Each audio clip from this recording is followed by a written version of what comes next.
Hello, and welcome to Bookspot. I'm Earl Wyenberg. This time we will continue our reading of The Phantom Tollbooth by Norton Juster. Chapter 3, Welcome to Dictionopolis. "You must excuse my gruff conduct," the watchdog said, after they'd been driving for some time, "but you see it's traditional for watchdogs to be ferocious."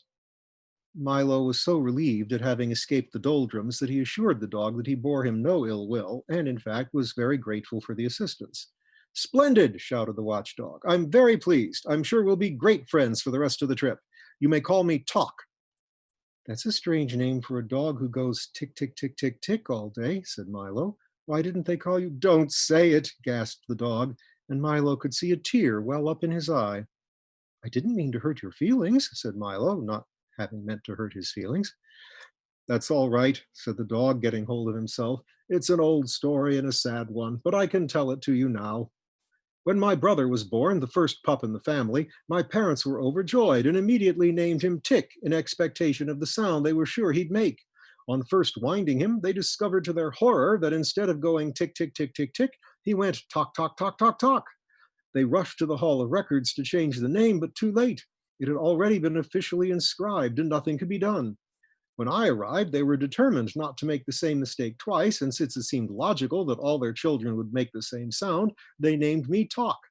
Of course, you know the rest. My brother is called Tick because he goes tock, tock, tock, tock, tock, and I'm called Tock because I go tick, tick, tick, tick, tick. And both of us are forever burdened with the wrong names. My parents were so overwrought that they gave up having any more children and devoted their lives to doing good works among the poor and hungry." "But how did you become a watchdog?" interjected Milo, hoping to change the subject, as Tock was sobbing quite loudly now. "That," he said, rubbing a paw in his eye, "is also traditional. My family have always been watchdogs, from father to son, almost since time began. You see," he continued, beginning to feel better, "once there was no time at all, and people found it very inconvenient. They never knew whether they were eating They never knew whether they were eating lunch or dinner, and they were always missing trains. So time was invented to help them keep track of the day and get places where they should. When they began to count all the time that was available, what with 60 seconds in a minute and 60 minutes in an hour and 24 hours in a day and 365 days in a year, it seemed as if there was much more than could ever be used. If there's so much of it, it couldn't be very valuable, was the general opinion, and it soon fell into disrepute. People wasted it and even gave it away. Then we were given the job of seeing that no one wasted time again," he said, sitting up proudly. "It's hard work, but a noble calling. For you see," and he now was standing on the seat, one foot on the windshield, shouting with his arms outstretched, "it is our most valuable possession, more precious than diamonds. It marches on. It and tide wait for no man, and—" At that point in the speech, the car hit a bump in the road, and the watchdog collapsed in a heap on the front seat, with his alarm again ringing furiously. "Are you all right?" shouted Milo. Grunted Tock. "Sorry to get carried away, but I think you see the point." As they drove along, Tock continued to explain the importance of time, quoting old philosophers and poets and illustrating each point with gestures that brought him perilously close to tumbling headlong from the speeding automobile. Before long, they saw in the distance the towers and flags of Dictionopolis sparkling in the sunshine, and in a few moments they reached the Great Wall and stood at the gateway of the city. "Ahem!" roared the gateman, clearing his throat and snapping smartly to attention. "This is Dictionopolis, a happy kingdom advantageously located in the foothills of confusion and caressed by gentle breezes from the sea of knowledge. Today, by royal proclamation, is market day. Have you come to buy or sell?" "I beg your pardon?" said Milo. Buy or sell," repeated the gateman impatiently. "Which is it? You must have come here for some reason." "Well, Milo began. "Come now, if you don't have a reason, you must at least have an explanation, or certainly an excuse," interrupted the gateman. Milo shook his head. Very serious," the gateman said, shaking his head also. "You can't get in without a reason." He thought for a moment and then continued. "Wait a minute. Maybe I have an old one you can use." He took a battered suitcase from the gatehouse and began to rummage busily through it, mumbling to himself. "No, no, no, this won't do. No, Ah, this is fine," he cried triumphantly, holding up a small medallion on a chain. He dusted it off and engraved on one side were the words, "Why not?" That's a good reason for almost anything. A bit used, perhaps, but still quite serviceable. And with that, he placed it around Milo's neck, pushed back the heavy iron gate, bowed low, and motioned them into the city. I wonder what the market will be like, thought Milo as they drove through the gate. But before there was time for an answer, they had driven into an immense square crowded with long lines of stalls heaped with merchandise and decorated in gay colored bunting. Overhead, a large banner proclaimed, "Welcome to the Word Market." And from across the square, five very tall, thin gentlemen, regally dressed in silks and satins, plumed hats, and buckled shoes, rushed up to the car, stopped short, mopped five brows, caught five breaths, unrolled five parchments, and began talking in turn. "Greetings, salutations, welcome, good afternoon, hello." Milo nodded his head, and they went on reading from their scrolls.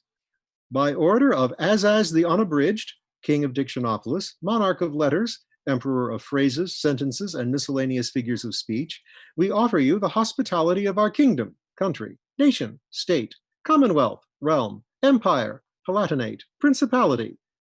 "Do all those words mean the same thing?" gasped Milo. "Of course, certainly, precisely, exactly. Yes," they replied in order. "Well, then," said Milo, not understanding why each one said the same thing in a slightly different way, "wouldn't it be simpler to just use one? It would certainly make more sense." "Nonsense, ridiculous, fantastic, absurd, bosh," they chorused again and continued. "We're not interested in making sense. It's not our job," scolded the first. "Besides," explained the second, "one word is as good as another, so why not use them all?" "Then you don't have to choose which one is right," advised a third. "Besides," sighed the fourth, "if one is right, then 10 are 10 times as right." "Obviously, you don't know who we are," sneered the fifth, and they presented themselves one by one as the Duke of Definition, the Minister of Meaning, the Earl of Essence, the Count of Connotation, the Undersecretary of Understanding. Milo acknowledged the introduction, and as Tock growled softly, the minister explained, "We are the king's advisors, or in more formal terms, his cabinet." "Cabinet," recited the Duke. "One, a small private room or closet, case with drawers, etc., for keeping valuables or displaying curiosities. Two, council room for chief ministers of state. Three, a body of officials to chief executive of a nation." "You see," continued the minister, bowing thankfully to the Duke, "Dictionopolis is the place where all the words in the world come from. They're grown right here in our orchards." "I didn't know words grew on trees," said Milo timidly. "Where did you think they grew?" shouted the Earl irritably. A small crowd began to gather to see the little boy who didn't know that letters grew on trees. "I didn't know they grew at all," admitted Milo, even more timidly. Several people shook their heads sadly. "Well, money doesn't grow on trees, does it?" demanded the Count. "I've heard not," said Milo. "Then something must. Why not words?" exclaimed the Undersecretary triumphantly. The crowd cheered his display of logic and continued about its business. "To continue," continued the minister impatiently, "once a week, by royal proclamation, the word market is held here in the great square, and people come from everywhere to buy the words they need or trade in the words they haven't used. Our job," said the Count, "is to see that all the words sold are proper ones, for it wouldn't do to sell someone a word that had no meaning or didn't exist at all. For instance, if you bought a word like glibstuk, where would you use it?" It would be difficult, thought Milo, but there were so many words that were difficult, and he hardly knew any of them. "But we never choose which ones to use," explained the Earl as they walked toward the market stalls, "for as long as they mean what they mean to mean, we don't care if they make sense or nonsense." "Innocence or magnificence," added the Count. "Reticence or common sense," said the Undersecretary. "That seems simple enough," said Milo, trying to be polite. "Easy as falling off a log," cried the Earl, falling off a log with a loud thump. "Must you be so clumsy?" shouted the Duke. "All I said was," began the Earl, rubbing his head. "We heard you," said the minister angrily, "and you'll have to find an expression that's less dangerous." The Earl dusted himself off as the others snickered audibly. "You see," cautioned the Count, "you must pick your words very carefully and be sure to say just what you intend to say. And now we must leave to make preparations for the royal banquet." "You'll be there, of course," said the minister. But before Milo had a chance to say anything, they were rushing off across the square as fast as they had come. Enjoy yourself in the market, shouted back the undersecretary. Market, recited the Duke, an open space or covered building in which, and that was the last Milo heard as they disappeared into the crowd. I never knew words could be so confusing, Milo said to Tock as he bent down to scratch the dog's ear. Only when you use a lot to say a little, answered Tock. Milo thought this was quite the wisest thing he'd heard all day. Come, he shouted, let's see the market. It looks very exciting. Chapter 4. Confusion in the Marketplace. Indeed it was, for as they approached, Milo could see crowds of people pushing and shouting their way among the stalls, buying and selling, trading and bargaining. Huge wooden-wheeled carts streamed into the market square from the orchards, and long caravans bound for the four corners of the kingdom made ready to leave. Sacks and boxes were piled high, waiting to be delivered to the ships that sailed the sea of knowledge, and off to one side a group of minstrels sang songs to the delight of those either too old or too young to engage in trade. But above all the noise and tumult of the crowd could be heard the merchants' voices loudly advertising their products. Get your fresh picked ifs, ands, and buts. Hey, hey, hey, nice ripe wheres and whens. Juicy, tempting words for sale. So many words and so many people. They were from every place imaginable, and some places even beyond that. And they were all busy sorting, choosing, and stuffing things into cases. As soon as one was filled, another was begun. There seemed to be no end to the bustle and activity. Milo and Tock wandered up and down the aisles looking at the wonderful assortment of words for sale. There were short ones and easy ones for everyday use, and long and very important ones for special occasions, and even some marvelously fancy ones packed in individual gift boxes for use in royal decrees and pronouncements. Step right up, fancy best quality words right here, announced one man in a booming voice. Step right up. Ah, what can I do for you, little boy? How about a nice bag full of pronouns? Or maybe you'd like our special assortment of names. Milo had never thought much about words before, but these looked so good that he longed to have some. Look, Tock, he cried, aren't they wonderful? They're fine if you have something to say, replied Tock in a tired voice, for he was much more interested in finding a bone than in shopping for new words. Maybe if I buy some, I can learn how to use them, said Milo eagerly as he began to pick through the words in the stall. Finally, he chose three which looked particularly good to him: quagmire, flabbergast, and upholstery. He had no idea what they meant, but they looked very grand and elegant.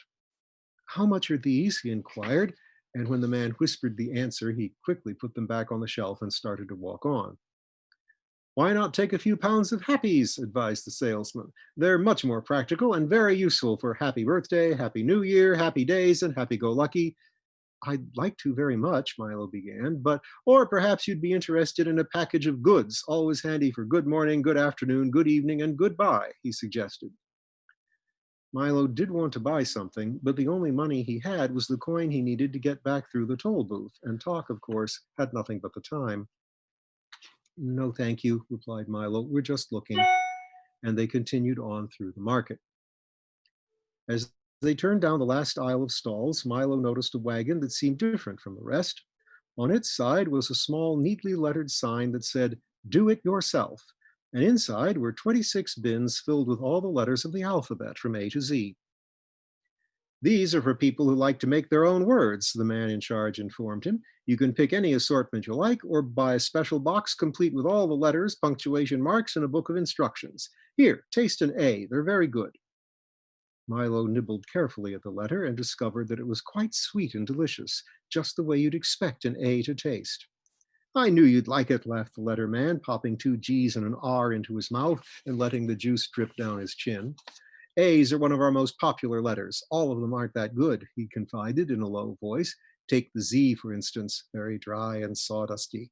And the X, why, it tastes like a trunk full of stale air. That's why people hardly ever use it. But most of the others are quite tasty. Try some more. He gave Milo an I, which was icy and refreshing, and Tock a crisp, crunchy C. Most people are just too lazy to make their own words, he continued, but it's much more fun. Is it difficult? I'm not much good at making words, admitted Milo, spitting the pits from a pea. Perhaps I can be of some assistance, ASSISTANCE, buzzed an unfamiliar voice. And when Milo looked up, he saw an enormous bee, at least twice his size, sitting on top of the wagon. I am the spelling bee, announced the spelling bee. Don't be alarmed, Alarmed. Tock ducked under the wagon, and Milo, who was not overly fond of normal sized bees, began to back away slowly. I can spell anything, Anything, he boasted, testing his wings. Try me, try me. Can you spell goodbye? Suggested Milo as he continued to back away. The bee gently lifted himself into the air and circled lazily over Milo's head. Perhaps, Perhaps, you are under the misapprehension, Misapprehension, that I am dangerous, he said, turning a smart loop to the left. Let me assure Assure you that my intentions are peaceful, Peaceful.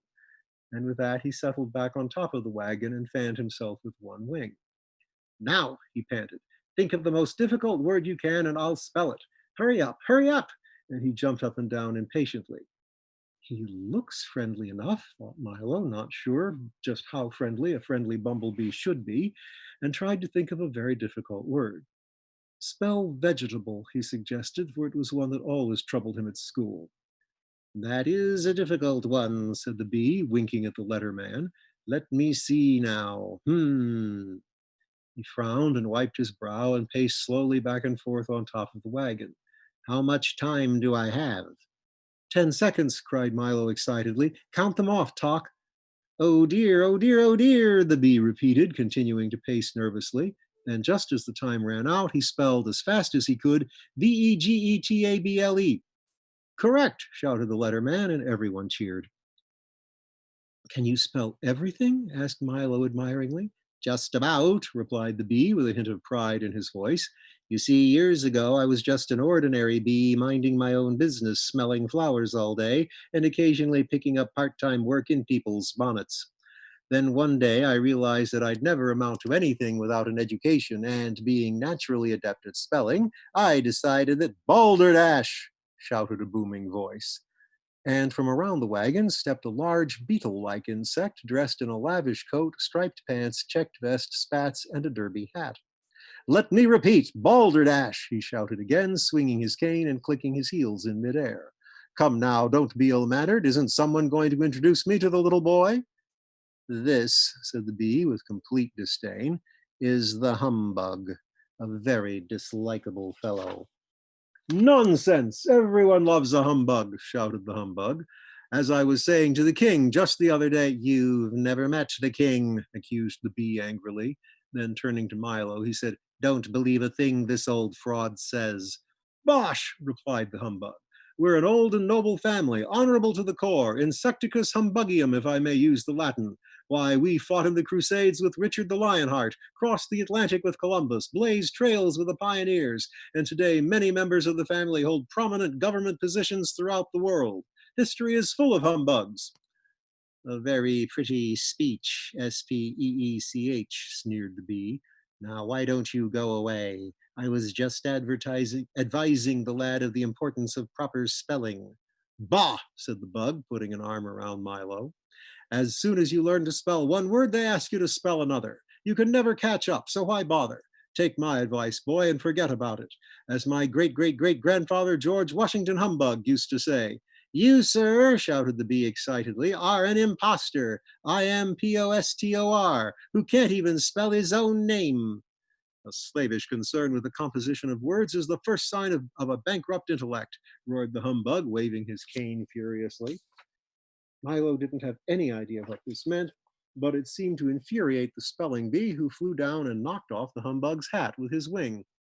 Be careful, shouted Milo as the bug swung his cane again, catching the bee on the foot and knocking over a box of W's. My foot, shouted the bee. My hat, shouted the bug, and the fight was on. The spelling bee buzzed dangerously in and out of range of the humbug's wildly swinging cane as they menaced and threatened each other, and the crowd stepped back out of danger. There must be some other way to, began Milo, and then he yelled, watch out, but it was too late. with a tremendous crash as the humbug in his great fury tripped into one of the stalls, knocking it into another, and then another, and then another, and then another, until every stall in the marketplace had been upset, and the words lay scrambled in great confusion all over the square. The bee, who had tangled himself in some bunting, toppled to the ground, knocking Milo over on top of him, and lay there shouting, help me, there's a little boy on me. The bug sprawled untidily on a mound of squashed letters, and Tock, his alarm ringing persistently, was buried under a pile of words. We'll find out the result of this catastrophe next time.